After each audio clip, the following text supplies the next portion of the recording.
Hello everybody and welcome to the channel. So in today's video, we do have three very important topics to talk about within today's video. The first topic that we are going to be talking about is going to be about Carlos Aleñá and his potential move away from FC Barcelona within this transfer window. Then we're going to be moving on to Ansu Fati and the evolution of his recovery phase and when we should expect Ansu Fati to return and finally make it within the squad list. And then lastly, we are going to be talking about where Barcelona is positioned when it comes to buying players within the transfer window. So there's plenty we do need to discuss, and the first topic that we are going to be talking about is going to be about Carlos Aleñá. Now, I do want to remind everybody that the transfer window is now officially open in Spain, which basically means that Barcelona can now be in the action to make some transfer moves. And so if they do want to buy players, that can be negotiated. And if they do want to sell players, that can also be negotiated. But what has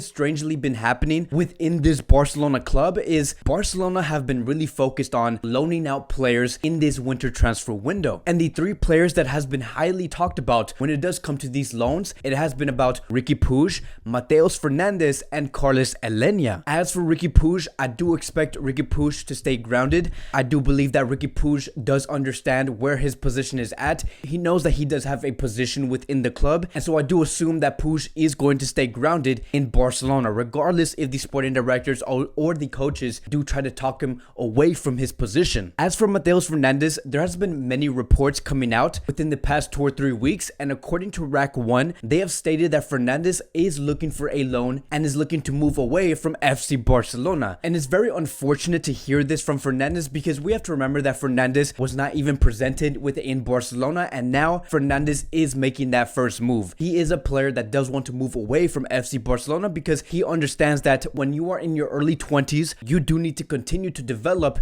and gain more minutes. And at Barcelona, he has not been doing that. And then moving on to Carlos Aleñá, this is where we are going to spend the majority of the time on. So as for Aleñá, it says here, and this is just in, according to multiple sources, Barcelona and Getafe are currently negotiating a loan deal of Carlos Aleñá until the end of the season. Now, many more other sources have claimed that the only reason why Aleñá has been having so much trouble finding minutes within the club, it is because Ronald Koeman lacks a lot of confidence when it comes to this player, which is true, right? You and me can agree that Aleñá has been having a very tough time trying to find minutes under Ronald Koeman, and I do believe that Aleñá probably assessed his situation in Barcelona and said, look, if Coutinho is finding it extremely hard to find minutes within the first team, and now knowing that Coutinho is injured and seeing that I cannot find any minutes even till this day, I'm going to have to move away and look for a club where I can continue to develop. That is how I believe Aleñá came into that conclusion, and why I believe Carlos Aleñá is so eager to move away from this club. And then it says here, according to Helena Condis, and this is just in, Aleñá to Getafe can be closed tomorrow. The coach of Getafe does love Aleñá and knows him very well and has convinced him. Koeman has told him that he would not have any minutes and prefers him to go on loan. If there is no setbacks, the deal can be closed tomorrow. And it's crazy to hear this, right? Because we have heard stories not too long ago about Carlos Aleñá wanting to stay at Barcelona, and he was very, very committed. I have no idea what happened between that moment and today, but something does tell me that Koeman has communicated towards Aleñá that he is not going to be using this player at all for the rest of this season. So here's the thing, right? I have made an argument before about this topic saying that Carlos Aleñá should not go anywhere and should not even consider making a decision for himself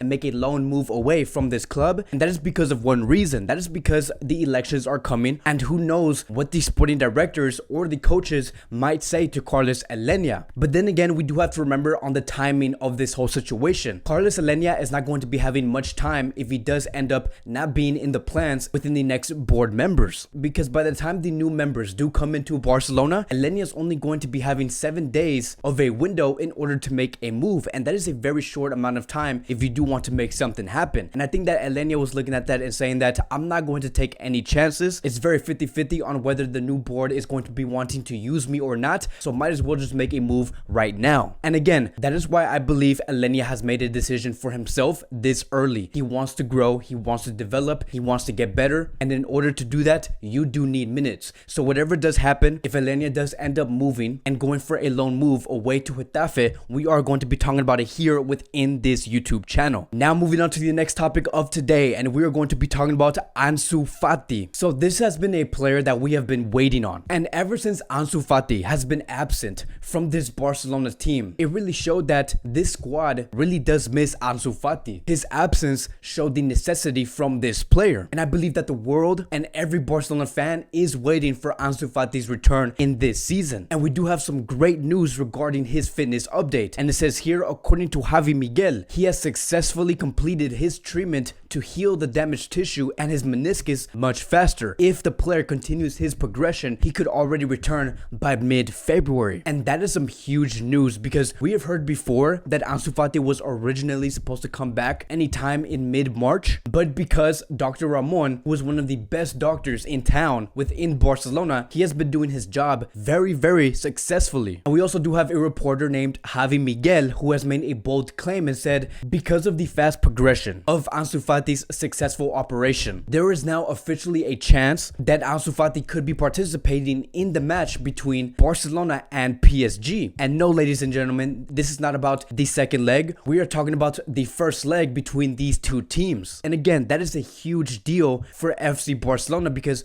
Barcelona do need Ansu Fati. We have to remember that Ansu Fati left with an injury, being the top scorer for FC Barcelona, and even till this day, the only player that was able to beat him as the top scorer within Barcelona was Lionel Messi. He does have a total of 7 goals, while Ansu Fati is coming in at second with a total of 4 goals. Now, there has been questions about the whole timing of this whole thing, and the question is this: don't you think that we could be rushing Ansu Fati? Like, do we really need to place Ansu Fati within the first leg if he does return to Barcelona's first team training? But here's the thing. I think that we do need to understand the process that Ansu Fati is going through and understand what the doctors are trying to achieve with this player, because if we look back at this statement here, they have stated that his damaged tissues and his meniscus is healing much faster, which basically means that these doctors and everyone revolving around Ansu Fati's recovery, their job is to reach one goal, and that is that they do want to reach that goal of being fully recovered much faster. They don't want to rush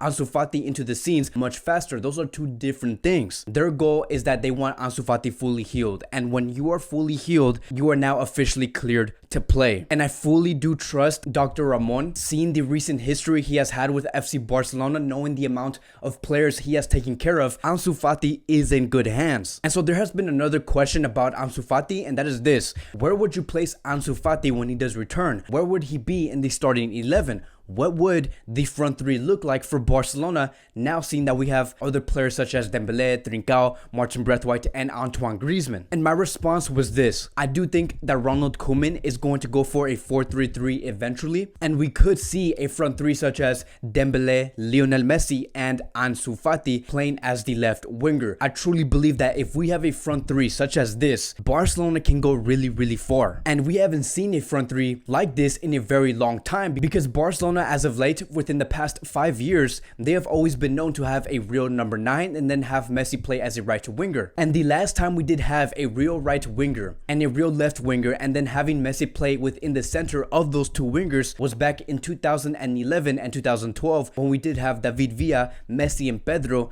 as our front three. And so a front three such as these three players, Dembélé, Messi, and Ansu Fati, it could work. A choice selection such as this could work with FC Barcelona if they are all fit, if Dembélé can be injury free, if Messi understands his role, if Ansu Fati continues to progress as a player, Barcelona can go very far. And lastly, I do want to quickly talk about Barcelona's position within this January transfer window, because I do think that many do need to understand just where Barcelona is positioned at and what we could be seeing within the next 2 or 3 weeks. And it says here, according to Santiago Valle, that regarding the signings of a forward this January, nothing will be done until the new president does arrive. From the club, they find it very difficult to sign a player such as Memphis Depay, and more so if nobody leaves. And that is going to be the final conclusion for Barcelona. If Barcelona cannot sell any players, Barcelona will not buy. The only real buy we could see Barcelona make within this transfer window would be a player such as Eric Garcia. But besides that, I don't see Barcelona making any big moves, especially seeing that Barcelona are limiting themselves on trying to make decisions after the the elections are over. But again, whatever does happen, if Barcelona do decide to make a big transfer move, whether it's going for Memphis Depay, Lautaro Martinez, Haaland, Eric Garcia, it could be whoever, Wijnaldum, David Alaba, we will be talking about it here within this YouTube channel. So please make sure to like, subscribe, comment. That'll be it for today's Barcelona Daily News. I do want to thank you guys so much for watching, and I will see you guys in the next video.